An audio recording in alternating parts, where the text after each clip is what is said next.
3, 2, 1, go. Okay, so for those of you who are not aware, Albert Park is a street circuit. So it has regular traffic, just like any road. That car's just let me through, thank you. And yeah, it pretty much has constant use all day long. Now this part of the track, the pit straight, is not used by that much traffic, it seems. And all of it's going very, very slowly. They're only allowed to do 40 kph or 20 miles per hour. So I can almost keep up with it if I was properly going for it. But the purpose of this is to demonstrate my normal speed and how slowly I am going to be doing this trip. I think this track is around 5 kilometers, I want to say, 3 miles. But yeah, I'm just going to cut across here to the inside of turn 1, where many things have gone down, not least the crazy ending to, I forget which race it was 2021, 2022, and everyone ended up in the gravel over there, which is, by the way, a huge area. The scale, when you're actually at the tracks, the scale actually shows like how big everything is. Like the F1 cars make these tracks look so tiny. On the right here, as we go around turn 2, is the area where I think it was Ocon and Pierre Gasly had their little kiss at the same lap. And now we go down, we're already on the second DRS zone, I think. And I've got the sun right in my eyes because I'm filming this at 2 p.m. in the afternoon, and there hasn't been an overcast day, despite it being winter, for ages. I've been here about 10 days. So yeah, we have the lovely lake to our right, cars parked in the bike lane, but it's all good. I think they're allowed to park there, to be honest. Looks like we've got a driving range on the left as well. And yeah, I'm trying to see my speed. My watch isn't showing me. I'm a bit concerned. Well, two things really. One is my knee. I did a marathon last month, about a month ago, which actually was fine. I didn't do too much training for it, but that was actually fine. But then I did another run a week later, which I wore a different pair of shoes with a higher stack height, and I think it's kind of screwed my knee. And I went for a little run yesterday with the Hostel Run Club, and that was only 5k. I'm really feeling it today. The other thing I'm slightly worried about is this setup. It's a bit jittery because of the amount I have on the front, which is the complete opposite problem to what I had at the start of Africa, when I had huge bags on the back. And as I started pedaling, it felt like I was popping wheelies. And I thought at that point my trip was over. So over here we have turn 3, huge gravel trap. That's where Fernando Alonso, I've got to concentrate here, I'm going straight. Thank you. Straight across the road leads me just there. And yeah, so that's where Fernando Alonso had his huge crash in 2016. That's where Lance Stroll had a little whoopsie on that same crazy ending to the Grand Prix. I can't remember which year it is. This is now turn 4, I'm guessing. Now we cut straight for a car park. It's quite funny seeing how different all the tarmac is. You've got sort of regular car park tarmac here, and then F1 grade tarmac here. It's going to cut through these cars. Was not expecting this. I haven't actually done this route yet. I've been around the roads, but I haven't done this bit. I've cut through here. Bit of a gap all the way across the track. Oh, I have to get back on the road. Let's slow down here. This is it. This is what bikepacking's like. It's not just going fast in a straight line. I've got to actually obey the rules of the road. So, just going to wait here. Pull our way now. Oh, no, that's a bad idea. All right, I'm going to cut down here. I'm going to cut down here to turn 5. Where's that car going? All good. Turn 5. Probably not many moves in this corner because it's a very short run, but I generally can't remember. I'm an F1 fan, I promise. I hope the angle's all good. The other thing to notice is the amount of space they give you on the outside of the curb, which I never really understood. Like, if you're gonna have a white line for the edge of the track, okay, have a curb, that's fine. But then to have an extension beyond the curb seems mental. And for the longest time, they would change the track limits per race for every corner. Some corners would be the edge of the extra boundary or the extra curb. Sometimes it'd be the white line. Thankfully, they did tighten that up. So now it's just the white line, or in this case, there's a yellow line just here. But I've noticed now recently, instead of doing the weird, oh, this curb is going to be, the outside of this curb is the edge of the track, they've just made the white line thicker and put it across into the curb. I'll try and find an example from a race this year. Just right in my mouth. This is now turn 6, I want to say. And this is the most hectic road. It's a dual carriageway and it is very busy. I went back down here in one evening and it was not fun. Well, it was fine, it was a bike lane, but okay, so we cut across here. Oh, I'm right on the outside of the track here. My knee, oh no, this is not good. Oh dear, that does not bode well. I can't believe I'm launching a world tour on my bike and I've got a fucked knee. So that was turn 6, I believe. This is now turn 7. Got ourselves a nice bike lane. And I don't know if you can see that to the right. We have Albert Park Lake, which is very lovely indeed. So this, I think, is the second best overtaking opportunity on the whole track because it's a long sweeping straight.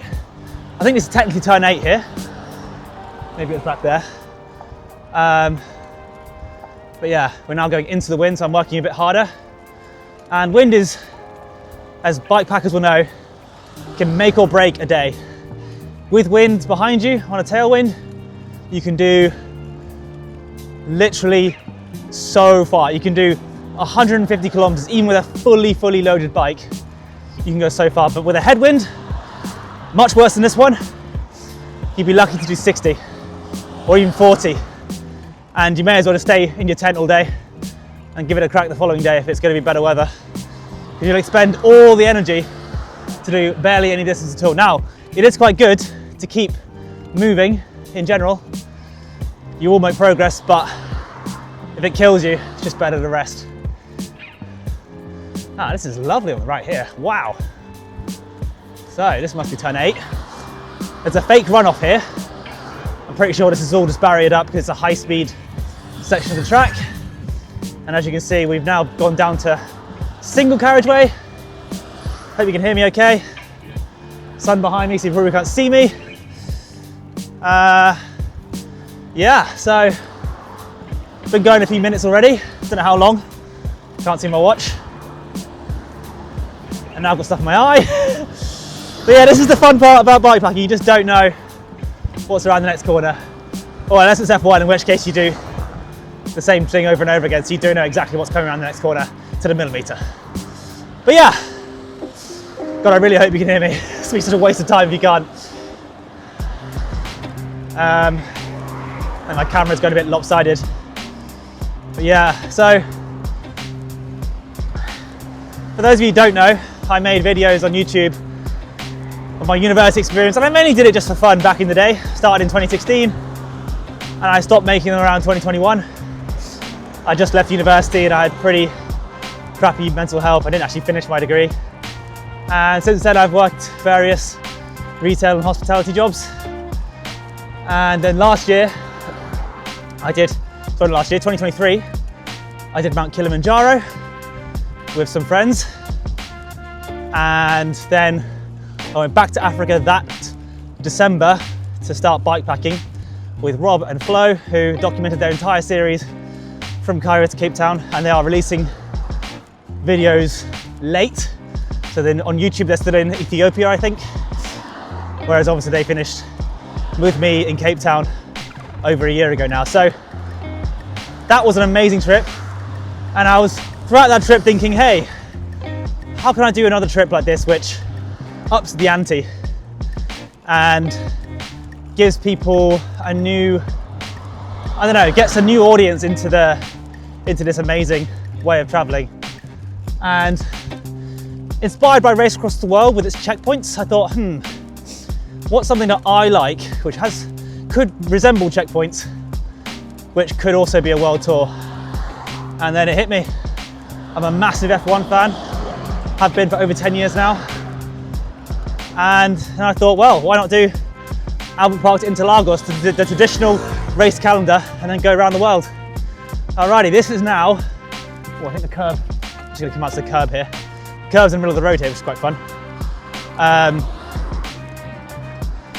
That, I think, is where Piastri this year pulled an unbelievable overtake around the outside of Lewis Hamilton, of all people, in the wet. Oh, I'm losing my camera. Oh no. This is not good. We're doing this real, lads. We're doing this real. So yeah, whoa, it's pretty sketchy. Now, that was an unbelievable overtake, and I lost count of the track corner. I think that was 9 and 10. Now we're coming up to a junction, but I haven't published this footage yet, but I actually, when I was filming with our Insta360 in Rwanda, right at the start of last year, or at the end of 2023, I was fiddling with the camera as I was riding, and because my bike was so unstable then, because I didn't have any front panniers, or maybe I just got them, I wasn't used to them. Red light. I ended up falling off my bike quite badly. Thankfully I was wearing a helmet. I always wear a helmet, and yeah, got away with some cuts and bruises and continue cycling. But yeah, I haven't published that footage. Since Africa, I've kind of been a bit lost, not really sure what it is my purpose in life, what it is I want to do. And I thought I'd go home, publish all the footage I need to catch up on, but it just hasn't happened. Home life just hasn't done wonders for me. So I'm starting afresh, which I know I've done a few times. I've done quite a few trips where I filmed various things and then not published it, I know. But editing is something I have a weird love-hate relationship with. I think a lot of people will understand this. But the crux of it is, editing is really fun towards the end of the edit. What's not fun is sitting through hundreds of hours of footage and trying to construct it into a watchable, enjoyable YouTube video. And I think what I've found with publishing shorts from Africa, or not many shorts, but I did a few, is it's easier to shoot obviously shorter videos, but also it's easier to shoot with a purpose. So it's easier to think, oh yeah, I'm inspired by this today, I'm gonna talk about that. You film a few clips, do a voiceover, whatever, and then it's done. So I'm gonna try and do that this trip, because I think that's the best way I'll be able to keep up engagement. And let's go right here, little right turn. And this is now what, 11, I think. Can't hit the apex because I'm obeying traffic laws. But yeah, coming towards the end of the lap now. We've now got the lovely, wow, lake view and the Melbourne skyline as well. This is a beautiful track. I don't know if there's gonna be anything that will top this. Maybe Spa, maybe Austria. But yeah, this is lovely. Such a cool like multi-use space as well. There's loads of sports around here. But anyway, I'm hoping that I can post shorts which will allow me to sort of finally grow an audience and be able to take this thing further. Because since forever, like since even back when I started, you know, I always say that you don't care about subscribers, you don't care about followers, and for the most part, I don't really mind not having followers, but in order to make money from this, you really do.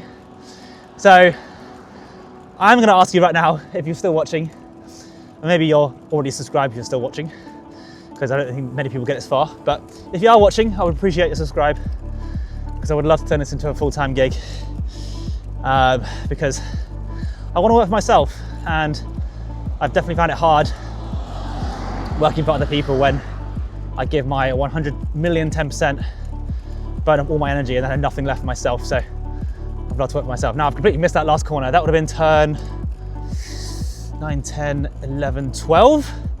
This will be 13. Let's try and hit the apex and break my bike. Oh, yeah. I barely hit that, and that's quite bumpy. And then now, oi! We lost you. And now we are heading up to the pit lane and the final turn 14, I believe. Now if I miscount, I'm very sorry. Don't at me in the comments. But yeah, if you could chuck me a subscribe, I'd be very, very appreciative of that. And yeah, hopefully we can get this going and it will become my thing, because it is an extremely dumb idea, and I don't know if the two audiences of F1 and cycling will merge. I just don't know. And I don't even know if it's possible. I don't know. There's plenty of challenges on this trip for sure that are to come. And I don't even have enough money to get me past Singapore, I wouldn't have thought.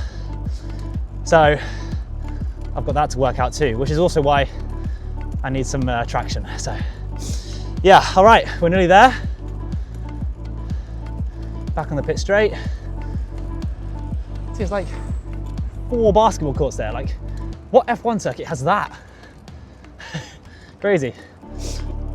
Got these little slow points here. Okay. Alrighty. Back in the pit straight in the grid boxes. Gosh.